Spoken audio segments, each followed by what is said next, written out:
আজকে আমাদের আলোচনায় হিন্দু ধর্ম সংস্কৃতিতে বাংলাদেশের চট্টগ্রামে উত্তর পূর্বে চন্দ্রনাথ পাহাড়ের উপর অবস্থিত চন্দ্রনাথ মন্দির নিয়ে। সত্যযুগে দক্ষযজ্ঞের পর দেবী সতীর যজ্ঞকুণ্ডে দেহত্যাগ করলে মহাদেব সতীর মৃতদেহ কাঁধে তুলে নিয়ে বিশ্বব্যাপী প্রলয় নৃত্য শুরু করেন। বিষ্ণুর সুদর্শন চক্র দ্বারা সতীর মৃতদেহ খণ্ডিত করেন। এতে দেবী সতীর দেহখণ্ড সমূহ ভারতীয় উপমহাদেশের বিভিন্ন স্থানে পতিত হয় এবং সেই সকল স্থানসমূহ শক্তিপীঠ হিসাবে পরিচিতি পায়। বাংলাদেশের চট্টগ্রামে উত্তর পূর্বে চন্দ্রনাথ পাহাড়ের উপর অবস্থিত চন্দ্রনাথ মন্দির অন্যতম বিখ্যাত শক্তিপীঠ। চট্টগ্রামের অপরূপ প্রাকৃতিক সৌন্দর্যের লীলাভূমি। এখানে হিন্দু পবিত্র গ্রন্থ অনুসারে সতী দেবীর দক্ষিণ হস্তার্ধ পতিত হয়েছিল।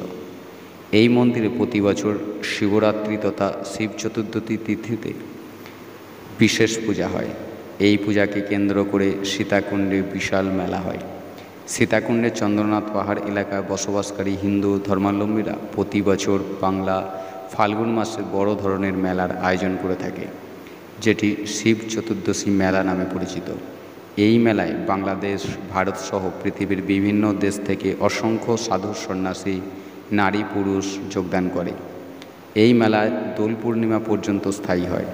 প্রতি বছর পবিত্র এই তীর্থস্থানে মেলা কমিটির ধারণা করেন 10 থেকে 20 লক্ষ তীর্থযাত্রীর আগমন ঘটে এই মেলাতে।